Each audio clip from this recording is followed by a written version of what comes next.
Right, మంచిది. వాక్యాలకు వెళ్దాం. దేవుని మహాకృపను బట్టి గతించిన కాలం అంతా ఇశ్రాయేలు అరణ్య యాత్ర మనం ధ్యానం చేసుకుంటూ వస్తున్నాం.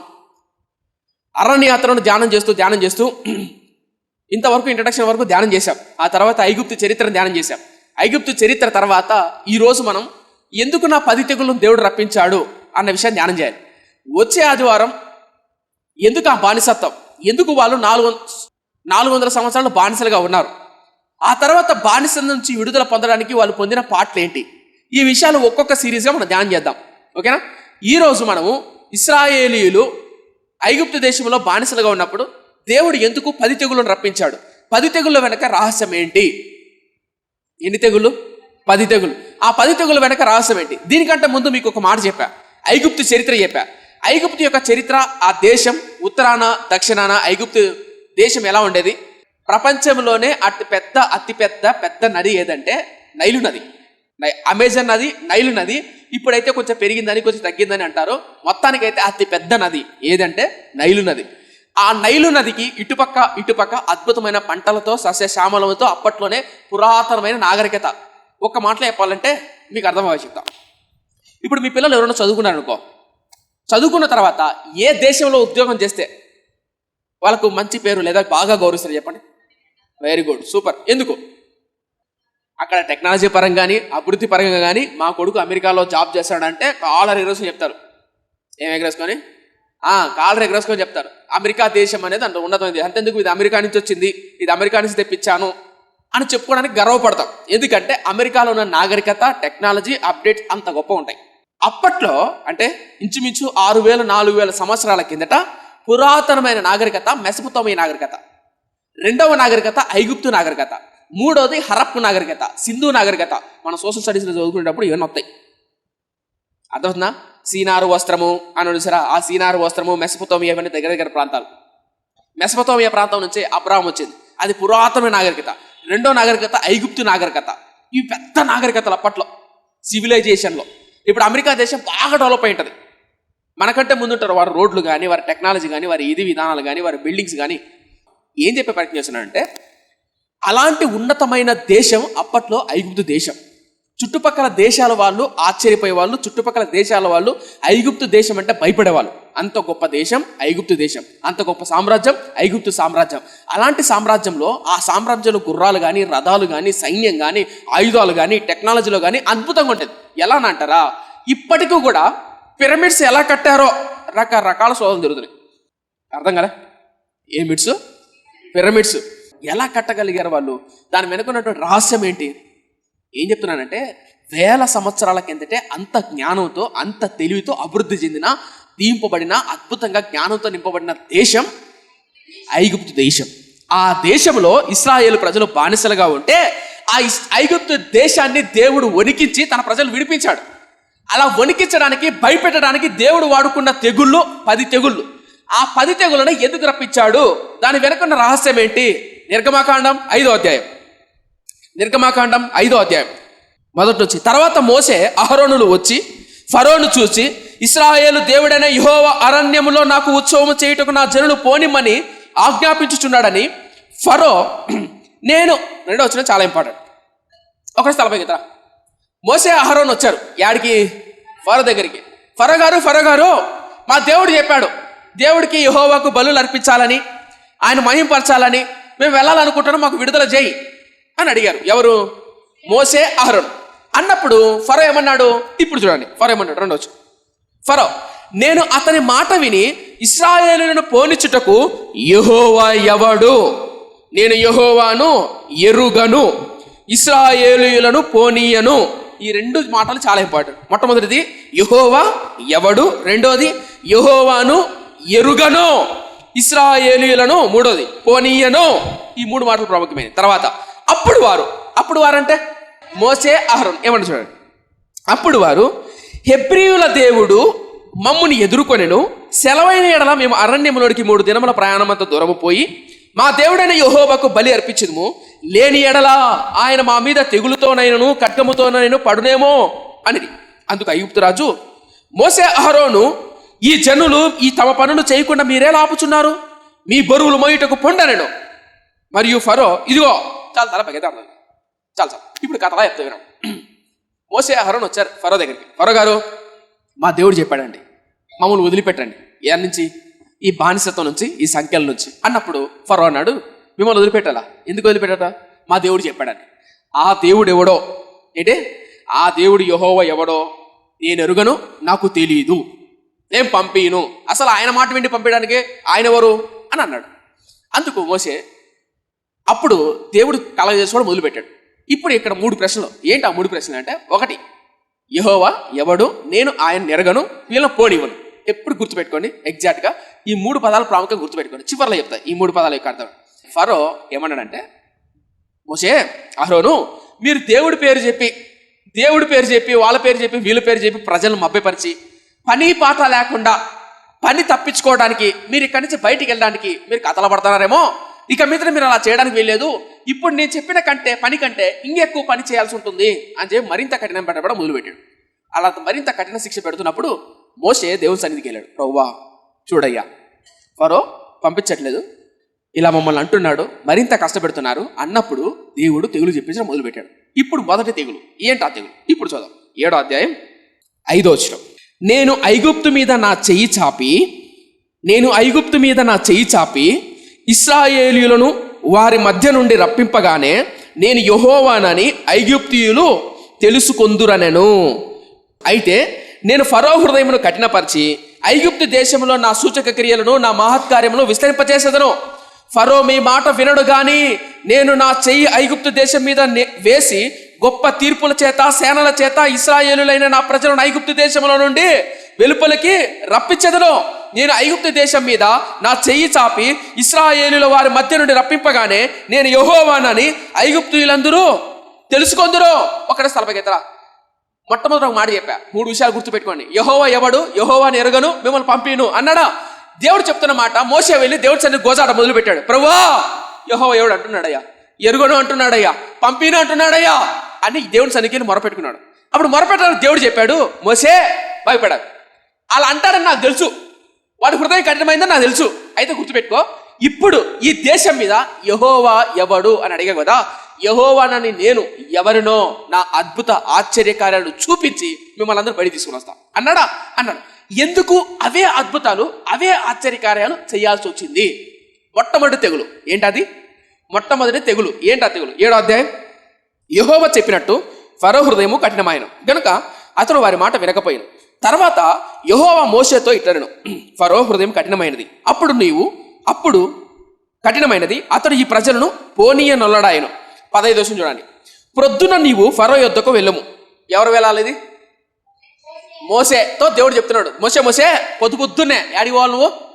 ఫరో యొద్దకు పో. చూడండి ఏమంటాడు, పొద్దున్నే నీవు ఫరో యొద్దకు వెళ్ళము, ఇదిగో అతడు డాష్ ఏటి దగ్గరికి పోవును, నీవు అతన్ని ఎదుర్కొనుటకు ఏటి ఒడ్డున నిలిచి పాముగా చేయబడిన కర్రను చేత పట్టుకొని అతన్ని చూచి అరణ్యమందు నన్ను సేవించుటకు నా ప్రజలను పోనిమ్మని ఆజ్ఞాపించుటకు గాని హెబ్రీయుల దేవుడైన యెహోవానవు నన్ను నీ యొద్దకు పంపెను, నీవు ఇదివరకు వినకపోతివి. కాగా యెహోవా ఆజ్ఞ ఏదనగా నేను యెహోవానని దీన్ని బట్టి, ప్రాముఖ్యమైన పాట, యెహోవానని దీనిని బట్టి. ఏ బట్టి? ఇటికలు బట్టి కాదు. ఇందాక అడిగాడు, క్వశ్చన్ అడిగాడు. ఎవరు క్వశ్చన్ అడిగారు? ఫరో క్వశ్చన్ అడిగాడు. ఏమని క్వశ్చన్ అడిగాడు? యెహోవా ఎవడు, యెహోవాని ఎరుగనన్నాడు. ఇప్పుడు మోసే ఏం చెప్తున్నాడు? దీనిని బట్టి. దేనిని బట్టి? ఇప్పుడు చెప్తున్నాడు చూడండి, 17వ వచనం. కాగా యెహోవా ఆజ్ఞ ఏమనగా నేను యెహోవానని దీన్ని బట్టి నువ్వు తెలుసుకొందు అని యెహోవా చెప్పుచున్నాడు. ఇదిగో నా చేతిలోనున్న ఈ కర్రతో నేను ఏటి నీటిని కొట్టుదును, అది రక్తముగా మార్చబడును, ఏటిలోని చేపలు చచ్చును, ఏరు కంపు కొట్టును, ఏటి నీళ్ళు త్రాగుటకు ఐగుప్తీయులు అసహ్యపడుదురని అన్నాను. దీనిని బట్టి యెహోవాని తెలుసుకుందాను. దేనిని బట్టి? నీళ్లు రక్తముగా మారును బట్టి. ఎందుకు ఆ మాట అన్నాడు? ఇప్పుడు ఒక మాట చెప్తా. ఎందుకు ఆ మాట అనాల్సి వచ్చిందంటే, ఐగుప్తీయులు సర్వసాధారణంగా బయటిపోయి మిమ్మల్ని ప్రశ్న అడగాలి. మోసే పొద్దున్నే అనుందా, మధ్యాహ్నం అనుందా, రాత్రి అనుందా? Very good, super. పొద్దున్నే వెళ్ళి నువ్వు ఫరోను కలవాలన్నది. పొద్దున పూట ఫరో ఎక్కడ ఉంటాడు? ఏటి దగ్గర ఉంటాడు. మీరు ఎక్కడ ఉంటారు పొద్దున పూట? పొద్దున పూట వాష్రూమ్లో ఉంటామన్నా, సెల్ ఫోన్ చూసుకుంటూ రీల్స్ నొక్కుంటా ఉంటాం. పొద్దున పూట మీరు ఎక్కడ ఉంటారు? ఇంట్లో ఉంటారు. ఓకే, మీరెక్కడ ఉంటారు? 60 ఏళ్ళు 70 ఏళ్ళ రిటైర్డ్ ఆఫీసర్లు అయితే గ్రౌండ్లో కూర్చొని న్యూస్ పేపర్లు చదువుకొని ఈ రాజకీయ నాయకుడు ఇట్లా, ఈ రాజకీయ నాయకుడు వాకింగ్ చేసుకుంటూ ఉంటారు. అవునా? అక్క వాళ్ళకి మీరేం సరిక నేను రాత్రి మొగల్ రేఖ సీరియల్ ఇంతవరకు వచ్చిందని ఆలోచిస్తారా? సరే, ఏం చెప్పే ప్రయత్నం చేశానంటే పొద్దున్నే మహారాజు, ఐగుప్తు దేశాన్ని పరిపాలించే రాజు ఎక్కడున్నాడంట? ఏటి దగ్గర ఉన్నాడు. ఏటి దగ్గరికి పొద్దున్నే రాజు వెళ్ళడానికి కారణం ఏంటంటే నైలు నది అనేది ఈ ఐగుప్తు దేశీయులకు దేవత. ఏంటి? ఐగుప్తు దేశంలో ఐగుప్తీయులు నైలు నది హంపి అనే దేవతగా పిలుస్తారు. ఏ దేవత? హంపి అనే దేవతగా పిలుస్తారు. ఆ దేవత ఎలా ఉంటుందంటే ఇలా ఉంటుంది. ఒక చేత్తో జారు పడుకోవడం నీళ్లు ఉంటాయి, మరొక చేత్తో పంట పొలాలు. అంటే ఐగుప్తు దేశంలో ఉన్నటువంటి నైలు నదిని ఐగుప్తీయులు హంపి దేవతగా భావించేవాళ్ళు. అంత మాత్రం కాదు, వేకుజామునే వెళ్ళి వారికి ఉన్నటువంటి సమయాల్లో, ప్రాముఖ్యంగా పంటలు పండేటువంటి సమయాల్లో నైలు నది దగ్గరికి వెళ్ళి పూజలు చేయడం, బలులు అర్పించడం వారు చేసేటువంటి పని. ఏ నది దగ్గర? నైలు నది దగ్గర. అలా నైలు నది దగ్గరికి వెళ్ళి ఐగుప్తు రాజు అలా నైలు నదికి పూజ పునస్కారాలు చేస్తున్నప్పుడు వెళ్ళాడు. కొంతమంది బైబిల్ పండితులు ఏమంటారంటే ఐగుప్తు దేశంలో ఆగస్టు, జూలై, ఆగస్టు ఆ మాసంలో, ఆ నెలలో ఎక్కువగా వరదలు వచ్చాయి.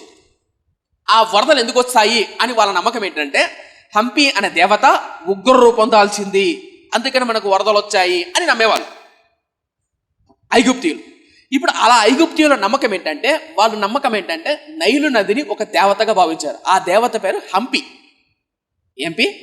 హంపి. బయటపై సోషల్ మీడియాలో ఎవరైనా ఉన్నట్లయితే ఒకవేళ నా స్పెల్లింగ్ తప్ప ఉండొచ్చేమో, బట్ ఫ్యాక్ట్ ఏంటంటే నిజం మాత్రం ఇది. ఒక చేతిలో జారు పట్టుకుంటే మరో చేత పంట పొలాలు పట్టుకుంటుంది. మీకు కనపడుతుంది చూసారా? ఆ దేవత ఆ ఐగుప్తు దేశం అంతా పంట పొలాలతో సస్యశ్యామలంలో కారణం ఏంటంటే ఈ దేవత కారణము అని నమ్మేవాళ్ళు.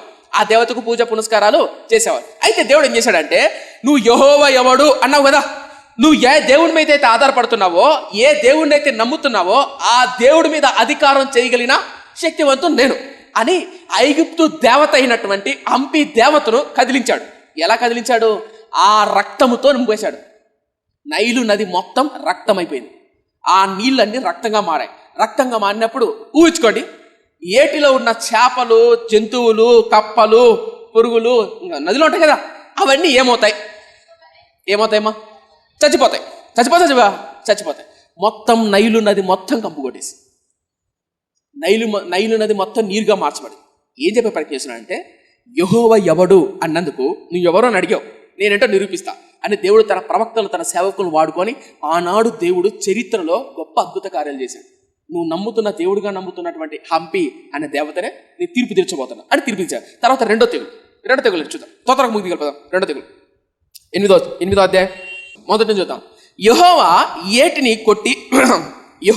ఏటిని కొట్టి 7 దినములైన తర్వాత యెహోవా మోషేతో ఇట్లా, నేను ఎన్ని దినాలు అయినట్టే ఇప్పుడు అంటే ఏటిని కొట్టంటే అంటే నీటిని రక్తంగా మార్చి 7 రోజులైంది. 7 రోజులే. Very good, super. అయిన తర్వాత ఎందుకు ఈ క్వశ్చన్ అడిగాను తెలుసా? ఏంటంటే 7 రోజులు నదిలో ఉన్నటువంటి నీళ్ళన్నీ రక్తంగా మార్చబడ్డాయి. తర్వాత ఏమవుతుంది సన్నీ? ఇదే ఉంటుంది. చదువు. యెహోవా ఏటిని కొట్టి 7 దినములు అయిన తర్వాత యెహోవా మోషేతో ఇట్లను, నీవు ఫరో యొద్దకును వెళ్ళి అతనితో నన్ను సేవించుటకు నా జనులు పోనిము, నీవు వారిని పోనీయని ఎలడా, ఇదిగో నేను నీ పొలిమేరలన్నిటినీ కప్పల చేత బాధించదు. ఏటిలోని కప్పలు విస్తారంగా పుట్టును, అవి నీ ఇంటను, నీ పడక గదిలోను, నీ మంచం మీదకి, నీ సేవకుల ఇళ్లలోనికి, నీ జనుల మీదకి, నీ పొలంలోనికి, నీ పిండి పిసుకు తొట్టలోనికి ఎక్కివచ్చును. ఆ కప్పలు నీ మీదను, నీ జనుల మీదను, నీ సేవకుల మీదను వచ్చునని యెహోవా సెలవిస్తున్నాడని చెప్పమనను. మరియు యెహోవా మోషేతో చెప్పినట్లు నీవు అహరోను చూచి నీ కర్రను పట్టుకొని ఏటి పాయల మీద, కాలువల మీద, చెరువుల మీద నీ చేయి చాపి ఐగుప్తు దేశం మీదకి కప్పలు రాజేయమని అతనితో చెప్పమనగా అహరోను ఐగుప్తు జనుల మీద తన చేయి చాపెను. అప్పుడు కప్పలు ఎక్కి వచ్చి ఐగుప్తు దేశమును కప్పెను. శకునగాండ్రు కూడా తమ మంత్రము వలన అలాగూ చేసి ఐగుప్తు దేశం మీదకి కప్పలను రాజేసిరి. తలపగిన 7 రోజులు కంపు కొట్టిన తర్వాత ఏం జరిగిందంట? కప్పలు ఐగుప్తు దేశం మీదకి ఎక్కి వచ్చెను. ఎందుకు ఈ మాట అడిగానంటే, నదిలో నీళ్లు ఎర్రబడ్డప్పుడు, నదిలో నీళ్లు బాగలేనప్పుడు కప్పలు అడిగిపోతాయి. అది కదా అడిగింది క్వశ్చన్. ఏడ దొరికినారప్ప మీరు, నాకు అర్థం కాలేదా? అర్థమైందా? ఎందుకు ఈ మాట అడిగింది తెలుసా? జనరల్గా చెప్తా ఎందుకు ఈ మాట. తర్వాత 3వ తెగులు 4వ తెగులు మాట్లాడతారో చెప్తా. అయితే కమ్ టు ది పాయింట్. ఐగుప్తులో నైలు నదిని హంపి అనే దేవతగా భావించాలని చెప్పా. హంపి దేవతగా భావిస్తారని చెప్పానా. తర్వాత రెండో తెగులు కప్పలు ఏ దేశం మీదకి వచ్చాయి? ఐగుప్తు దేశం మీదకి వచ్చాయి. కప్పలను ఐగుప్తీయులు హెకేట్ అనే దేవతగా భావించేవారు. దేనిగా? ఈయన కప్ప దేవత. ఏ దేవత? ఈ దేవత పేరు ఏంటంటే హెకేట్. కప్పలు పెళ్లి చేయడం చూడలేదు మీరు? చూడలేదా? మన దేశంలో కప్పలు యాప్ చెట్టుకు కప్పకు పెళ్లి చేస్తారు. ఎందుకు? పిల్ల పప్పలతో సంసారం బాగా కల్లా ఉండాలనే. ఎందుకు? వర్షాలు పడాలని. అవునా కదా? వర్షాలు పడాలని. ఎప్పుడు మీరు అబ్జర్వ్ చేశారా? బాగా మనకు వర్షం పడింది అనుకో, వరుసగా తుఫాను 10 రోజులు 15 రోజులు పడింది అనుకో, కప్పలు పెక అంటే వస్తారు కదా. ప్రాముఖ్యంగా మన కాలనీలో ఇప్పుడు మన చర్చ ఉంది కదా, ఈడ నీళ్ళు పడతాయి అనమాట. వర్షాలు పడినప్పుడు రాత్రిపూట నా కిటికీలో సౌండ్ వస్తుంది, ఇంకా పెక్క అని. నిద్ర రాదు, వాటి సౌండ్ మామూలు కూడా అసలు. కోయిల కంటే ఏమంటారు, పాటలు పాడాల కంటే దారుణంగా ఉంటుంది. అంతా రాత్రి పగలు తేడా. రాత్రిపూట ప్రాముఖ్యంగా పెక్క సౌండ్ వస్తాయి. ఎక్కువ వర్షాలు పడినప్పుడు, వరదలు వచ్చినప్పుడు, ఎక్కువ ఇది వచ్చినప్పుడు వాటి ఏమంటారంటే కప్పల దేవుడు. అదో కప్పల దేవుడు కనపడుతున్నాడా? వెళ్ళి దండం పెట్టారు. దండం పెట్టమని చెప్పట్ల సుమా, మీకు చూపిస్తాను అంతే. ఓ రోజు మన చర్చిలో ఒక ఆయన వచ్చాడు. వచ్చి హైందవులు అనమాట, పెద్ద ఆయన. వచ్చిన తర్వాత అటు ఇటు చూసాడు. సేమ్ అదే బొమ్మ. ఆ తూర్పు దేశం జ్ఞానం ముగ్గురు ఉన్నారు కదా, ముగ్గురు దగ్గరికి వెళ్ళి 3 దండాలు పెట్టాడు ఆయన. దయచేసి అలాంటి పని చేయకండి. ఏం చెప్పే పని చేస్తానంటే మీకు చూపిస్తున్నా. ఐగుప్తీయులు నైలు నది హంపి దేవతగాను, తర్వాత కప్పలను హెకేట్ అనే దేవతగా భావించేవాళ్ళు. అంత మాత్రం కాదు, ఈ హెకేట్ అనే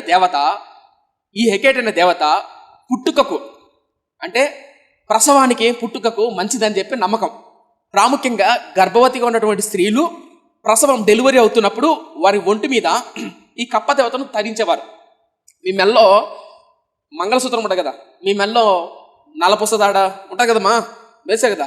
అలా ప్రసవం చేస్తున్నప్పుడు ఈ కప్ప దేవతను బొమ్మగా చేసి ఆ కప్ప దేవతను మెల్ల వేసుకునేవాళ్ళు. మెల్ల వేసుకొని ప్రసవం బాగా జరుగుతుందని, ఏ ఇబ్బంది రాకుండా బిడ్డ పౌష్టికంగా పుడతారని నమ్మకం. ఎవరికి? ఐగుప్తీయులు.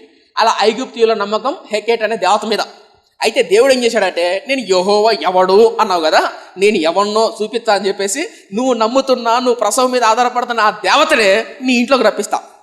గుర్తుపెట్టుకోండి, ఇక్కడ మరొక అద్భుతమైన ఆత్మీయ పాఠం. ఎప్పుడైతే మనం దేవుని మాట వినడం మానేస్తామో, గుర్తుపెట్టుకోండి, ఒకటి చెప్తాను. మోసే ఫస్ట్ తెగులు భూమి మీదకి రప్పిస్తానే, ఐగుప్తు దేశం మీదకి రప్పిస్తానే ఫరో పశ్చాత్తాపడినట్టు పడతాడు కానీ, లేదా పశ్చాత్తాపడి ఒప్పుకొని విడిచిపెట్టింటే బాగుండు. వదిలిపెట్టకుండా పశ్చాత్తాపడుకోకుండా కఠినపరచబడ్డాడు కాబట్టి రెండో తెగులు వచ్చింది. ఎప్పుడైతే ఒక నిజమైన క్రైస్తవుడు దేవుడు ఒకసారి గద్దించినప్పుడు, ఒకసారి మాట చెప్పినప్పుడు వినకోకుండా రెండోసారి మళ్ళా తప్పు చేస్తే అతడు నెమ్మదిని, సమాధానాన్ని, దేవుని సావాసాన్ని కోల్పోతాడు. ఒప్పుకోరా? ఎందుకు ఈ మాట పేరంటే, కప్పలు ఇంట్లో ఉన్నాయంటే దాని అర్థం ఏంటంటే నెమ్మది ఉండదు, సమాధానం ఉండదు. ఇమాజిన్ చేసుకోండి, ఇప్పుడు ఇంటికి వెళ్తే ఏం చేస్తారమ్మా?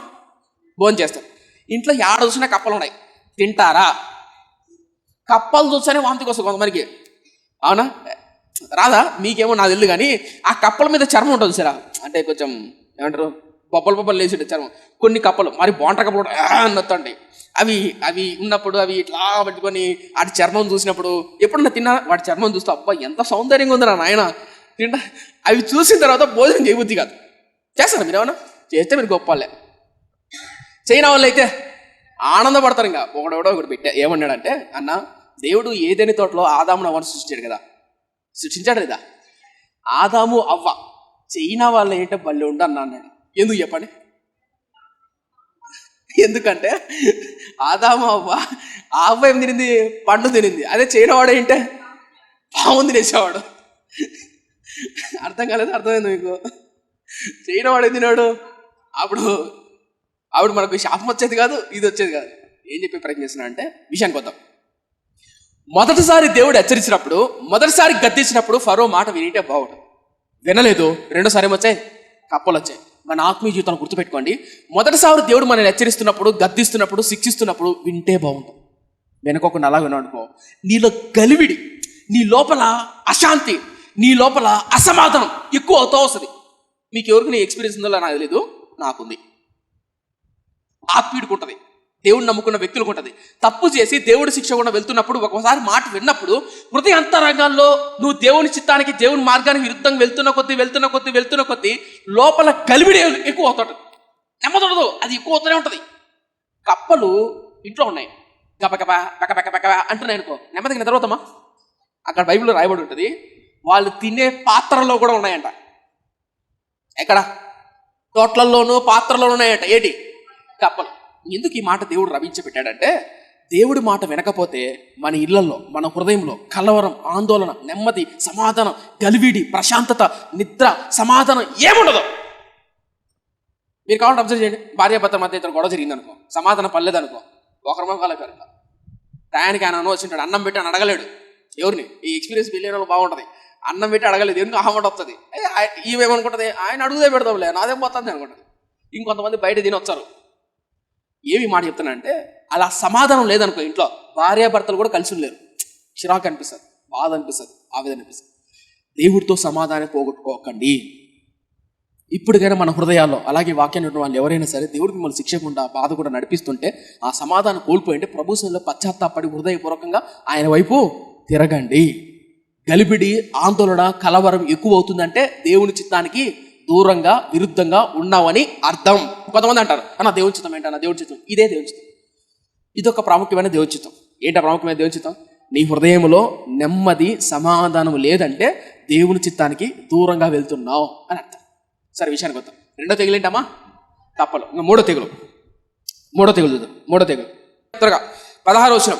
అందుకు యెహోవా మోషేతో, నీవు నీ కర్రను చాపి ఈ దేశపు ధూళిని కొట్టుము, అది ఐగుప్తు దేశమంతటాను పేర్లగునని అహరోనుతో చెప్పమనగా, వారు అట్లు చేసిరి. అహరోను తన కర్రను పట్టుకొని చెయ్యి చాపి ఆ దేశపు ధూళిని కొట్టినప్పుడు పేర్లు మనుషుల మీదను జంతువుల మీదను ఉండెను. ఐగుప్తు దేశమంతటను ఆ దేశపు ధూళి అంతయు పేలాయను. శకునగాండ్రు కూడా ఆ పేర్లను పుట్టించవలనని తమ మంత్రముల చేత అట్లు చేసిరి గాని అది వారి వలన కాకపోయెను. పేర్లు మనుషుల మీదను జంతువుల మీదను ఉండగా శకునగాండ్రు ఇది దేవుని శక్తి అని ఫరోతో చెప్పిరి. అయితే యెహోవా చెప్పినట్టు ఫరో హృదయము కఠినమాయెను. తలపై రాత్రి. మూడో తెగులు ఏంటి? ఆ తెగులు పేర్లు రావడం. అంటే కర్రను చాపి భూమి వైపు లేదా అటువైపు చూసినప్పుడు ఎడారిలో, ఐగుప్తు దేశం అంటే ప్రాముఖ్యంగా ఎడారి ప్రాంతం తెలుసా లేదా? ఐగుప్తు దేశం ఎక్కువ ఎడారి ప్రాంతం. ఆ ఎడారి ప్రాంతం చూసినప్పుడు ఇసుక తుఫాను అలా వచ్చి ఆ ఇసుకలో నుంచి ఎక్కువగా పేర్లు వచ్చాయి. ఆ పేర్లు మనుషుల మీద జంతువుల మీద పడ్డాయి. ఈ పేర్లకు కారణం ఏంటంటే ఆ పేర్లు కూడా దేవతగా భావిస్తారు. ఏం భావిస్తారు? దేవతగా భావిస్తారు. కనపడుతుందా? ఇసుక తుఫాను వచ్చేసినటువంటి పేర్లు ఉండేసారా, ఆ పేర్లు దేవతగా భావిస్తారు. ఆ పేర్లు దేవతగా భావించిన కారణం ఏంటంటే గెబ్ సెత్, ఆ దేవత పేరు ఏంటే గెబ్ అనే సెత్తును ఎందుకు వాళ్ళు దేవతగా భావించేవాళ్ళంటే, గెబ్ అంటే భూమి, సెత్ అంటే ఎడారి దేవత లేదా తుఫాను దేవుడు. అర్థమవుతుందా? గెబ్ అంటే భూమి. ఒకసారి చూపి.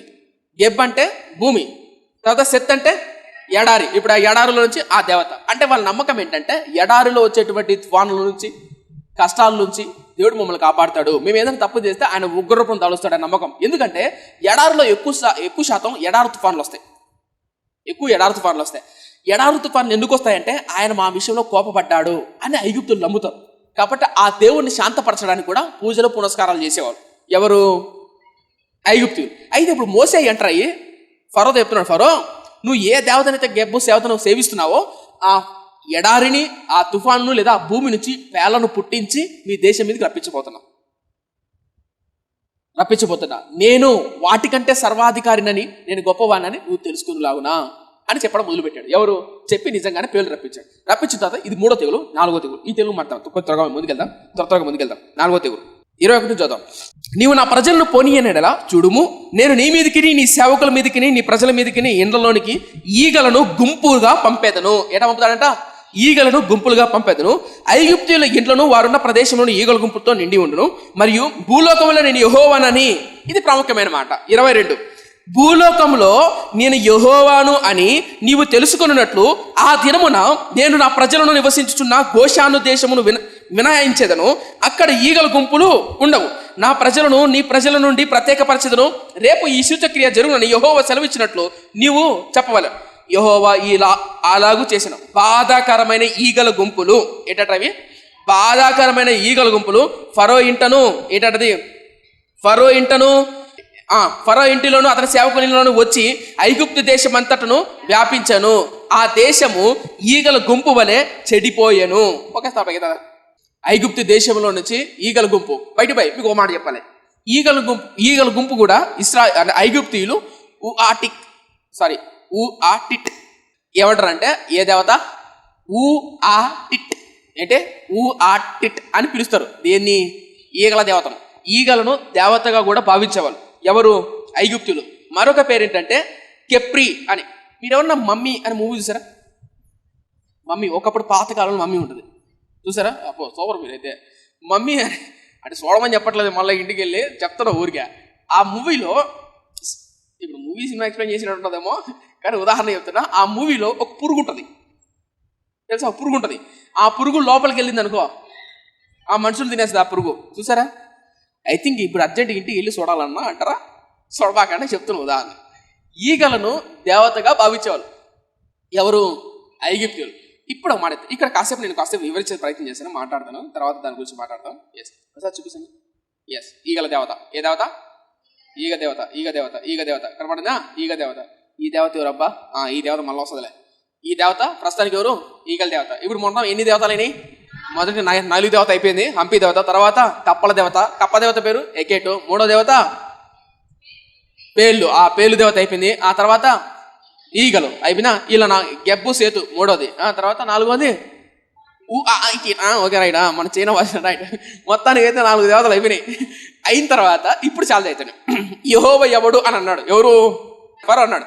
దానికి దేవుడని యెహోవా మొదలు పెట్టాడు తన సేవకుడి ద్వారా. మొదలు పెట్టినప్పుడు 22 వచనంలో ఉంటుంది ఈ మాట. యెహోవా చూడండి, ఆ మాట చూద్దాం. 8:22. మరియు భూలోకములో నేనే యెహోవాను నీవు తెలుసుకున్నట్లు. ఉందా లేదా? ఇప్పుడు ఉదాహరణ 40 నైలు దేవత, కప్పలో దేవత, ఈగలో దేవత, పేర్లు దేవత, భూమి దేవత, తుఫాను దేవత. ఇన్ని దేవతలుగా నమ్మినటువంటి వీళ్ళకు ఇవి కాదురా బాబు, అసలైన దేవుణ్ణి నేనే భూలోకములు అంతటి యెహోవాను నేనే అని నిరూపించుకోవడం దేవుడు ఇవన్నీ చేశాడా? ఇప్పుడు చాలా ఇక్కడ ఒక మాట చెప్పి ముగిచేస్తాం. ఏంటన్నమాట అంటే ఫరో నమ్ముకపోవడానికి, ఫరో హృదయం కఠినం కావడానికి ఒక బలమైన కారణం ఉంది. ఏంటి బలమైన కారణం? ఏంటంటారా? తను ఒక రాజు అయితే నైలు నది ఎర్రబడిన తర్వాత, ఎర్రగా మారిన తర్వాత ప్రాముఖ్యంగా జనరల్గా కంపు కొడుతుంది.